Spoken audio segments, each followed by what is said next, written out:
Oi, oi, oi, mulherada do Mulher Pode Mais. Hoje eu trouxe aqui uma perita criminal. Já pensaram, gente? Ela sabe de tudo o que acontece. Tá de olho em tudo. Ela é Melody Flores e ela vai contar um pouco da trajetória dela, como ela usa isso para preparar as mulheres, empoderar as mulheres, alertar mulheres. Seja muito bem-vinda, Melody. Muito obrigada. Agradeço muito a oportunidade de estar aqui, tudo muito novo.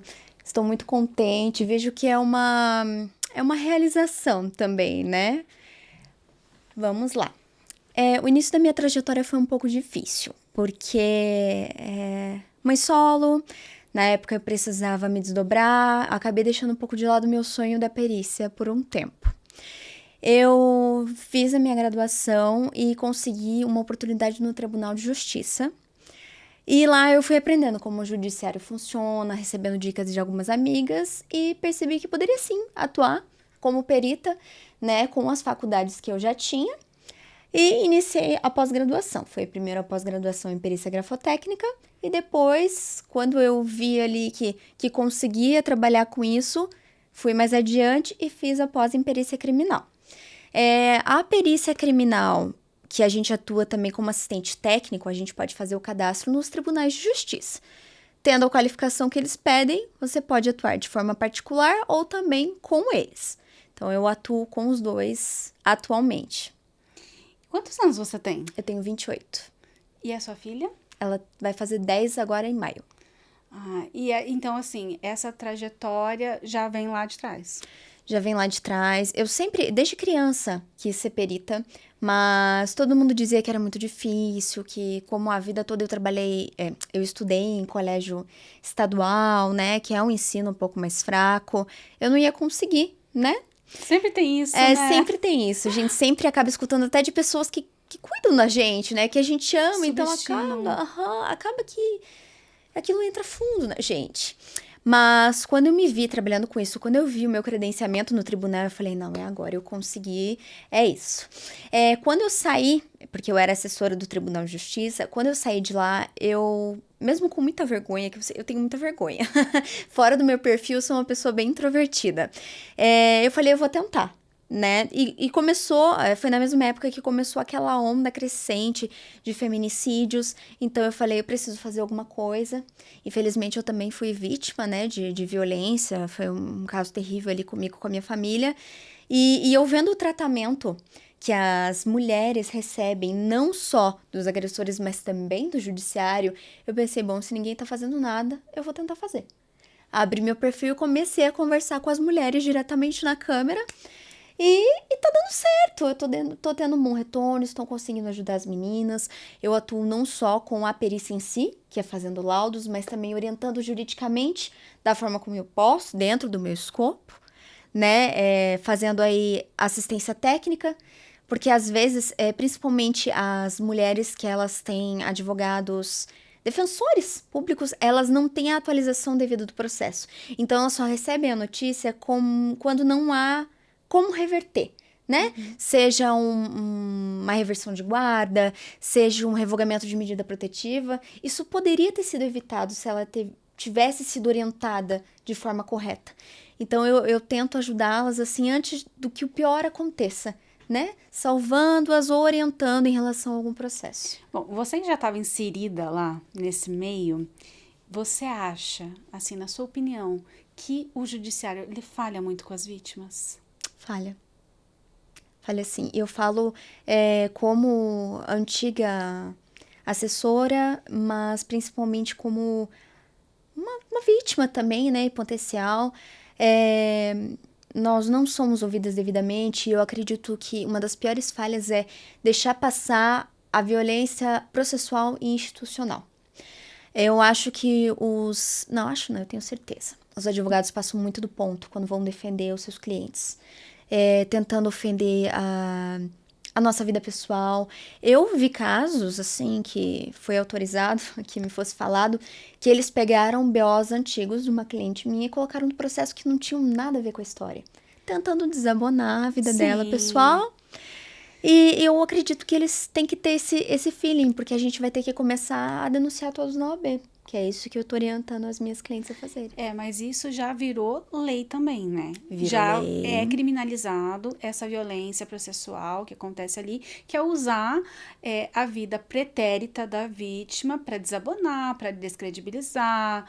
Porque assim, gente, não importa quem é a vítima, o que ela fez, não vai afastar o crime que está sendo discutido no processo. Exatamente. E é isso que precisa ser lembrado. Exatamente, precisa ser lembrado. O que está acontecendo bastante e nós estamos tentando lutar contra quando o advogado da vítima chega e fala, olha, isso aqui é violência processual, coloque uma petição, é totalmente ignorado. Passa por promotor, passa por juiz e passa batido. Mas assim, existem formas, existem meios, porque eu sou uma pessoa assim, eu também já fui vítima. Né? Eu estou em processos, inclusive, contra o meu agressor, está em segunda instância, terceira instância, e eu sempre procurei entender também de que, assim, o juiz ele não está acima de tudo, as autoridades não estão acima de tudo, né? Eles também precisam cumprir as regras, eles também precisam cumprir as leis. É onde a gente vê que existem meios, tipo ouvidoria, a gente pode acionar, inclusive, o Estado quando acontece alguma coisa que está ali lesando aquela vítima. Existe o prazo de razoabilidade do processo ocorrer, Existe. né? Porque não acontece, na verdade, não é respeitado, porque eu tô assim, há mais de 4 anos. Esperando absurdo, a justiça. Né? Um absurdo. Então, eu acho assim que existem meios da gente tentar lutar contra isso. Com certeza. Inclusive, tem uma questão que pega muito também, né? Aproveitando essa questão aí que a gente está falando de denúncia. Quando você se sente descredibilizado, humilhado, ofendida, tá mexendo com o seu psicológico, pode ser promotor, juiz, advogado, existem canais. Juiz, por exemplo, que você tinha citado, CNJ. O CNJ, assim, você fez a denúncia, não vai ficar lá. Eles vão atrás e vão ver o que está acontecendo. E podem denunciar sem medo, porque vocês não vão sofrer nenhum tipo de retaliação. Vai ser realmente investigado. Inclusive, já presenciei, quando eu estava no Tribunal de Justiça, denúncias do CNJ que eles foram pessoalmente lá investigar para ver o que estava acontecendo. Então, assim, às vezes a pessoa tem um pouco de medo, mas ele é um juiz, né? Eu acho que também o que acontece é o medo de criar animosidade ali com o judiciário e acabar sendo prejudicado dentro do processo. Exatamente. Porque assim, quem que vai julgar aquele processo é o juiz. Uhum. Então, se você cria animosidade, você fica com aquela insegurança de que ele não vai ser imparcial. Uhum. Ele vai ser tendencioso ali com aquele processo e acabar te prejudicando. Mas quando é questão de desembargador, por exemplo, que quando já chega na segunda instância, qual que é o teu conselho? Qual que é o canal para a gente buscar? Então, eu aconselharia também o CNJ. Porque, assim, tanto o desembargador como o juiz, né, são assistidos ali pelo CNJ. Eu vi, inclusive, um caso de um desembargador recentemente, se não me falha a memória, lá em Manaus, que foi feita a denúncia pelo CNJ e deu certo. Demorou um pouco. Tudo demora. Gente. Mas, assim, como se tornou um caso midiático? Eu acho isso uma coisa importante também. Também acho. Quando existe essa comoção pública, as coisas parecem que funcionam melhor. Magicamente, né? Magicamente. Não cai no esquecimento, porque o meu caso ele foi midiático. Eu participei de um documentário da GNT contando a minha história. Eu fui para os canais de TV locais aqui, Rede Massa, RPC, fui para a internet. Então, assim, todo mundo conhece a minha história. Então, eu vejo que isso impulsiona um pouco. Claro que se fosse um pouco mais midiático, eu acho que eu teria mais sorte, porque tá ainda assim demorando. E eu fui muito revitimizada também dentro do processo. Porque a demora, o julgamento que era para acontecer em 2024, eles tinham adiado para 2026, depois eu consegui reverter isso, mas para até reverter, eu chorei muito, eu me estressei muito, eu bati em muitas portas, porque eu nunca deixei de lutar, e continuo lutando. Isso é maravilhoso, isso é maravilhoso. Eu acredito que essa luta, né? Nem todas conseguimos, porque cada pessoa é cada pessoa sofreu de uma forma. Mas nós que conseguimos transformar isso em voz para outras mulheres, é maravilhoso. A gente cai, né? Mas a gente enxuga as lágrimas. Ah, não, eu preciso fazer alguma coisa, não só por mim, mas também por outras. Isso é maravilhoso. Você acredita que hoje o teu propósito, ele nasceu também dessa dor? Nasceu, com certeza, com certeza. Eu tinha uma visão totalmente diferente do que era perícia quando eu era adolescente, né? Que foi um momento ali que teve a virada de chave, iniciou a violência. E depois que eu saí dali e comecei a estudar, aquilo ali foi violência, aquilo ali foi pior ainda. Aí eu comecei a entender. E depois, eu digo que as amizades salvam, né? Eu tenho amigas muito queridas que, se não fossem os conselhos dela, estuda, vai lá. Eu também tô estudando, vamos estudar. Eu acho que fez muita diferença também. Então, todos os caminhos, não romantizando, é claro, né? Mas todos os caminhos que eu passei, tortuosos ou não, me trouxeram até aqui. E tem algum caso, assim, que você lembre, claro, sem citar nomes e tal, que você possa dividir, que te impactou muito? Foi um caso de uma mãe que me procurou, de um estado que não é muito falado na mídia, não é muito conhecido. Esses estados geralmente sempre dão muito problema, né? O judiciário é bem sucateado. Ela me procurou, assim, totalmente aos prantos, dizendo o seguinte: o meu filho, ele foi violado, uma criança até de 4 anos, pelo fisioterapeuta dele. É fonoaudiólogo fisioterapeuta, se não me engano. Numa sala fechada, as mães não podem acompanhar. Eu sou totalmente contra isso. Eu também. Ainda mais quando se trata de um homem. Vamos ser claras, né? Ele entrou bem e saiu em crise. Mas como ele era não verbal, não conseguiu falar pra mãezinha dele o que estava acontecendo. Ele usa fralda e quando a mãe foi trocar a fralda, teve, né, A ali constatação. a constatação. E mãe conhece o corpo do filho, né? Ela... E é uma cidade pequena, assim, um estado pequeno, uma cidade pequena. E ela foi convencida pela delegada a não fazer o corpo de delito naquele dia. Ela só foi fazer o corpo de delito 7 dias depois. E assim, a gente sabe que fissuras cicatrizam, que material biológico não vai encontrar mais. Se encontrar, vai ser quase nada. Quando ela foi no IML, a criança mal foi olhada, foi tirada as fotos. Até hoje as fotos não apareceram, não está no laudo, que é muito estranho. E se trata, o abusador, ele se trata de uma pessoa bem cheia de amigos na cidade. Influência. Ele tem amigos influentes. Então, assim, ficou tudo muito estranho. Foi feito um laudo, né? Eu fiz, acho que 5 ou 6 páginas explicando o porquê aquele laudo do IML estava incompleto. Parecia, assim, um Ctrl-C, Ctrl-V o laudo do IML. E eu até falei pra ela, assim, eu vou ter que desenhar uma coisa óbvia, né? Ela entregou o laudo pra advogada peticionar nos autos, né? E o laudo sumiu. Ela entregou na mão da delegada, se não me engano. A delegada imprimiu e falou: eu vou levar pra casa pra estudar. Sumiu a impressão. Por sorte, os tempos são outros. Nós temos PDF, temos cópias. Ela trocou, inclusive, de advogado recentemente. E o advogado pegou novamente e vai colocar agora, finalmente, o meu laudo nos autos.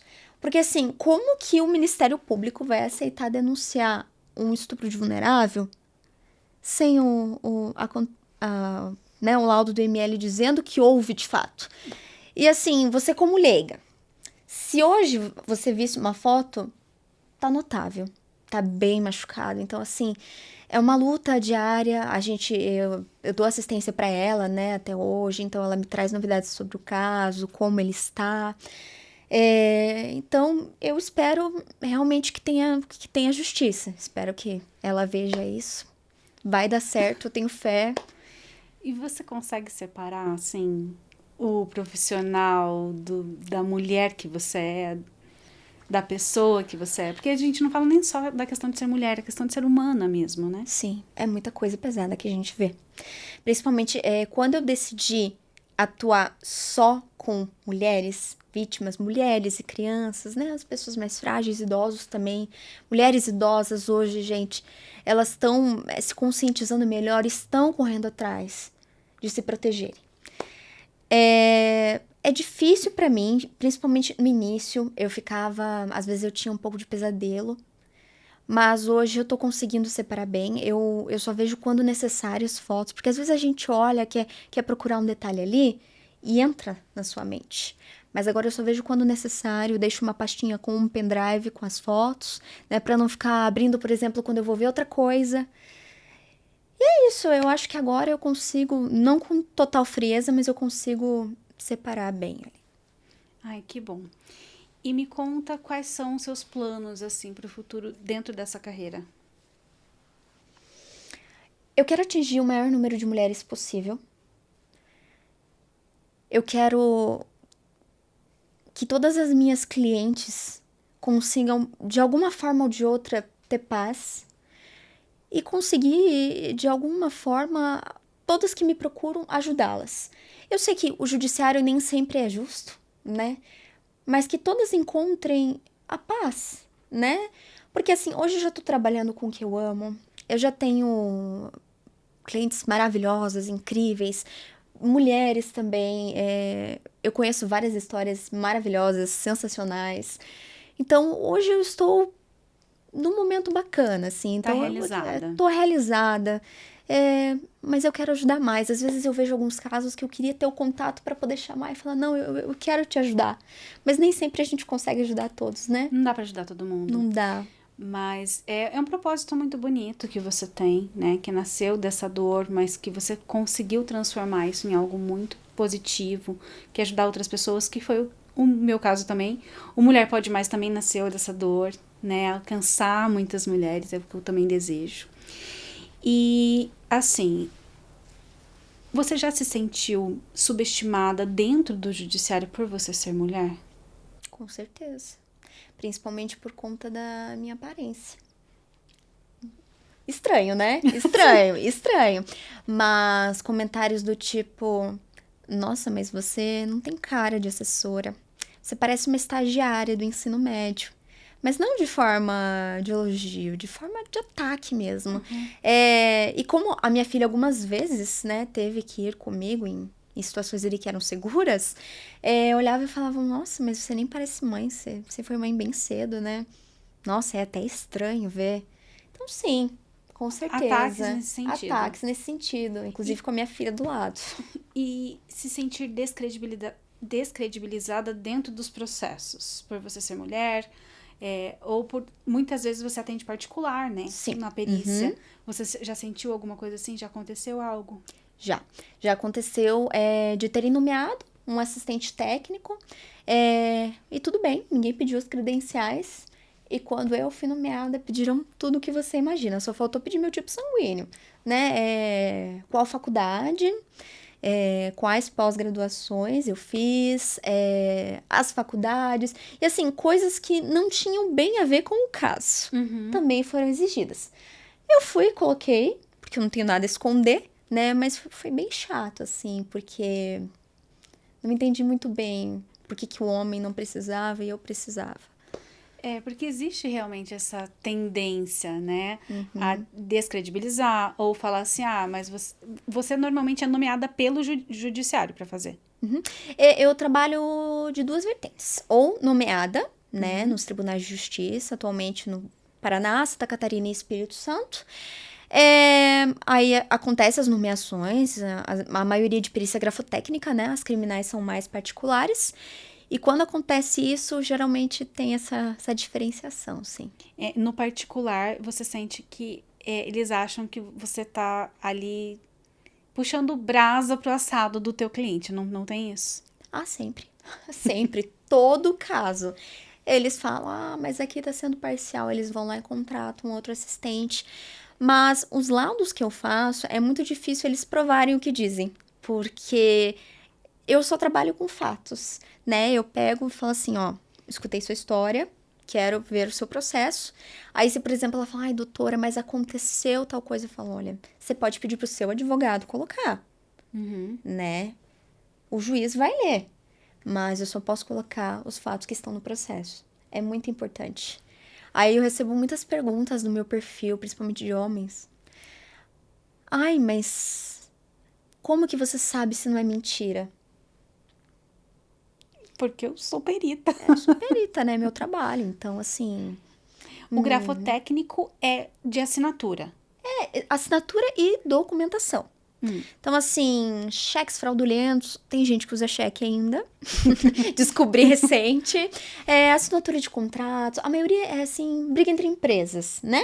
Vou lá, faço, recolho ali, né, um modelo que eu preciso, e é bem rápido, geralmente é bem rápido, é mais tranquilo, mas a minha paixão mesmo É o criminal. é o criminal. E no criminal, qual é o tipo de perícia que você faz?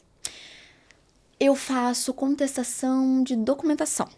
Então, por exemplo, pode ser um laudo de corpo de delito, pode ser um documento ali que confirme uma violência física, uma violência psicológica, até violência vicária já foi pego. E a maioria esmagadora de laudos de corpo de delito do ML, infelizmente, são de crianças.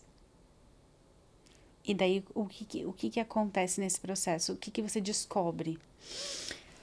Então, geralmente, eu descubro muita parcialidade. A gente acaba conseguindo ali afastar alguns advogados ou promotores do caso. Porque a gente vê ali na forma da escrita, na forma antiprofissional, que eles se expressam que tem alguma coisinha ali, ele comprou a história de alguém, e você sabe que o promotor precisa ser imparcial. Ele toma decisões, por exemplo, quando uma criança envolvida, melhor o interesse da criança. Quando é uma mulher, proteger a vítima.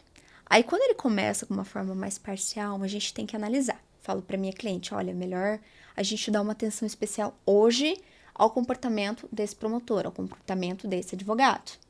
Aí eu vou lá e faço um relatório ou um laudo para o juiz e explico, Vossa Excelência, tem alguma coisa errada aqui.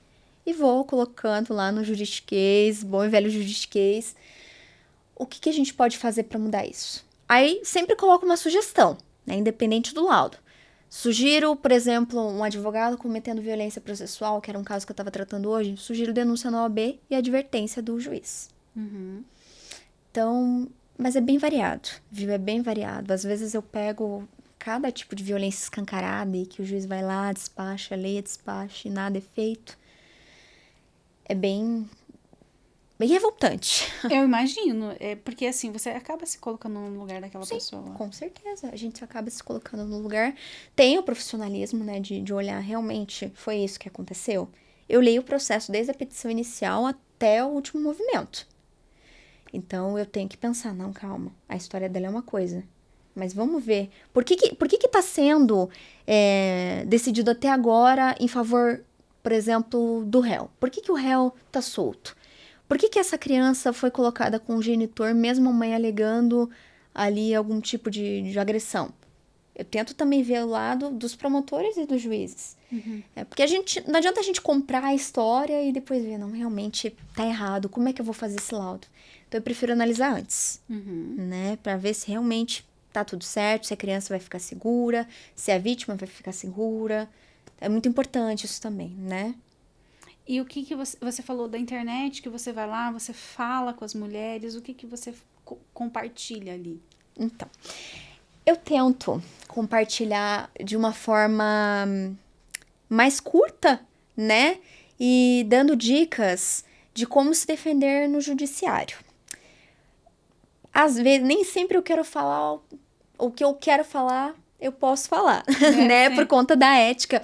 Mas, assim, o que eu posso dizer é, não tenho medo de denunciar nenhum tipo de violência, nenhum mesmo. Seja dentro de casa, seja no judiciário, na delegacia, já teve situações também, e são bem frequentes. Aqui, pelo menos as delegacias que eu passei, graças a Deus, foi muito bem atendida, mas não é sempre, né? Eu acho que existe uma falta de preparo desses profissionais que certeza. vão acolher essas vítimas. Eu senti, assim, quando eu fui fazer meu boletim de ocorrência, que havia ali questionamentos que não eram para ser feitos para uma vítima, né? Eu fui vítima de estelionato afetivo. Ah, mas você dava o seu dinheiro para ele? Eu falei assim, meu querido, você não entendeu que ele usava um documento falso? Esse é o ponto. Ele usava um documento falso, uma narrativa falsa, para obter vantagem financeira. Isso é fraude. Isso é estelionato. É isso, eu quero que você investigue isso. Não quero que você fique questionando se eu dei, se eu emprestei, se foi de livre e espontânea vontade. Eu não tô falando que ele me roubou, eu tô falando que ele usou uma história falsa para tirar o dinheiro. Então, assim, as pessoas ficam com esses questionamentos. Aí a escrivã também, quando foi fazer o meu depoimento, minha oitiva, ela falou assim, mas a gente não trata aqui estelionato. Eu falei assim, não, aqui sim, porque eu sofri violência psicológica. Então, assim, ele foi indiciado pela violência psicológica, ele foi enquadrado no estelionato 33 vezes, então foi reconhecido. Mas até ser reconhecido, eu tinha que ficar convencendo as pessoas de que eu era vítima. E como desgasta isso? Você já tá fragilizada. Eu tava no lixo, na verdade. Eu tava assim no fundo do poço. E ainda ter que ficar me explicando, convencendo. Eu só queria que eles fizessem o que é o trabalho deles. Que é recolher os depoimentos, as provas e encaminhar. É isso que a gente precisa. E pela essa falta de preparo que eles têm, quando nós temos um conhecimento maior, que nem você falou, não. Aqui sim, parece que eles ficam bravos, não parece? Assim, eu fui com a minha advogada já. Porque assim, eu tava muito mal. Assim, eu tinha acabado de descobrir toda a fraude, toda a farsa, tudo que eu vivenciei, as outras vítimas. Eu tava muito fragilizada. E ele ainda fez um boletim de ocorrência ainda contra mim, né? Ah, isso aí é normal. Então, assim, eu pensei, eu preciso de alguém para me ajudar. Aí eu entrei em contato com uma advogada que é muito engajada no processo, que me ajudou muito, e ela foi comigo. E eles não gostam disso também. Eles não gostam quando você chega com um advogado lá. Eles querem a vítima mais vulnerável possível. Eles já fecham a cara, né? Você já sente ali. Mas continua o que você estava falando. Não, então é basicamente isso. Não tenho medo. Seja policial. Eu vejo, principalmente em senhoras de mais idade. Ai, mas se você denunciar, ele pode vir atrás de você. Ele vai atrás de você de qualquer jeito. Ele vai. E a chance de conseguir provar depois que alguma coisa terrível acontecer vai ser menor. Então, assim, não tenham medo, gente. Eu sei que é muito fácil falar, né? Hoje, na posição que eu estou, existem mulheres muito mais vulneráveis, inclusive vulneráveis financeiramente. Mas sempre que uma situação dessa cai comigo e elas vêm buscar orientação, hoje, eu sei que não é fácil, mas existem benefícios do governo, existem casas de acolhimento. Aqui em Curitiba tem a Casa da Mulher Brasileira, que é excelente, né? Que tem ali multi-atendimentos. Então, não tenham medo. E se precisarem, existem várias ONGs. Eu também posso ajudar indicando essas ONGs. Então, sempre vai ter alguém para ajudar. Mesmo que você se sinta só, era muito dito para mim. Eu estou fazendo isso com você porque você não tem família. Você não tem família. Quem que vai atrás de você? Eu já escutei assim, se eu fizer alguma coisa com você hoje, nem vão te procurar. Ninguém vai te procurar. E isso ficou muito cravado em mim. Às vezes ainda tenho gatilhos, mas estou melhorando, faço terapia. Inclusive, terapia é muito importante. Mas eles entram na nossa cabeça dizendo, você está sozinha. 99% dos casos que eu pego, eles entram falando isso. Você não tá sozinha. Sempre vai ter uma mulher disposta a ajudar. Sempre. Sempre vai ter alguém que vai ser direcionado ali pra você, por obra do universo, e você vai conseguir ajuda. Então, não tenha medo. Hoje eu sei que tem muito assistencialismo. E o caminho das pedras é justamente fazer, primeiro, o boletim de ocorrência. Exato. Né? E como você falou, existe a Casa da Mulher Brasileira e eu soube até de uma pousada aqui em Curitiba que oferecia gratuitamente abrigo para mulheres vítimas de violência doméstica. Mas eu entendo quando as mulheres não querem denunciar, porque elas têm medo, elas têm vergonha e elas às vezes não acreditam no judiciário. Eu posso te dizer que nessa altura do campeonato eu ainda tô muito desconfiada, muito segura com o que vai acontecer. Dá medo, né? Cada audiência que a gente entra, a gente tem medo de ser humilhada, mesmo sendo a vítima. Sim. Não é? Mas, assim, eu sempre busquei muito não passar por coisas. né? Não, o meu agressor não está presente na audiência criminal, esse tipo de coisa, para evitar ao máximo que eu ficasse vulnerável, que eu ficasse sendo revitimizada, mas eu sei que a maioria das mulheres não tem esse conhecimento. Às vezes não conseguem nem se impor nesse sentido. Já sofreram tanto que tem medo até de sequer dar uma fala. Elas querem parecer ali... Na verdade, a gente é colocado numa posição, quando chega nessa situação, que nós temos que nos justificar do porquê ele fez isso com a gente. Então, a nossa mente condiciona de que só vou aceitar, vou ficar quieta, só vou aceitar, vou ficar quieta, e não é bem assim. Eu já ouvi casos onde a delegacia falou assim, mas você vai estragar a vida dele. Meu Deus do céu, que absurdo. Você tem certeza que você quer denunciar mesmo? Tipo assim, fica colocando dúvidas para aquela mulher. Eu fiz aqui uma entrevista com a doutora Sueli, que é advogada criminalista, que trabalha com anjos de salto, que atende mulheres em situação de vulnerabilidade. E ela falou que ela teve voz de prisão dentro da delegacia, porque ela falou assim, olha, você está atrapalhando o meu trabalho, falou pro investigador, que estava colhendo o depoimento da vítima. Porque ele estava o tempo todo tentando convencer a vítima a não denunciar. Feriu o ego dele e foi presa. Desacato. Daí ela conseguiu contornar. Mas para você ver a que ponto a gente chega, né? Descredibilizada, tentando fazer com que a gente acredite que a gente está exagerando, que a gente não deve fazer isso. Temos que aceitar. Mas a única ferramenta que a gente tem hoje, gente, é o judiciário. Bem ou mal, aos trancos e barrancos, com muitas falhas, a única coisa que nós temos hoje é o judiciário. Então, denunciar não é nem opção, assim. A gente precisa, sempre que a gente sofrer algum tipo de violência, de abuso, a gente tem que denunciar. Porque é a única forma da gente combater. Não tem outra ferramenta. Exatamente. Eu acredito que hoje, nós, mulheres que somos da área do direito, né, advogadas, promotoras, peritas e até as psicólogas judiciárias, né, porque tem muitas maravilhosas, nós temos que pôr na nossa cabeça que é uma batalha. E não é uma batalha contra o judiciário, é uma batalha contra as pessoas que pensam que podem fazer isso com a gente. Então, nós temos que ir preparadas para defender nossas clientes, ajudar quem precisa, os mais frágeis, e estar sempre dispostas mental e fisicamente também, porque às vezes desgasta muito, né? Diligência até delegacia, IML principalmente, IML é bem complicado, mas nós precisamos cuidar da nossa saúde mental e tentar não entrar nesse discurso misógino de que vai acabar com a vida dele, mas a vida dele, ele já acabou com a minha. Por que né? Com esse tipo de discurso, talvez, eu acho que muitas mulheres entraram nessa bolha do judiciário e elas acham que tem que seguir o fluxo. Mas eu acho muito importante vocês não terem medo de discordar de alguma opinião lá dentro. E isso vai gerar uma mudança, talvez uma mudança lenta, mas uma boa mudança para que nós consigamos nos expressar melhor lá dentro. E também, de certa forma, ensinar o outro a trabalhar. Sim. Porque eu acho que é um pouco disso também, né? Exatamente.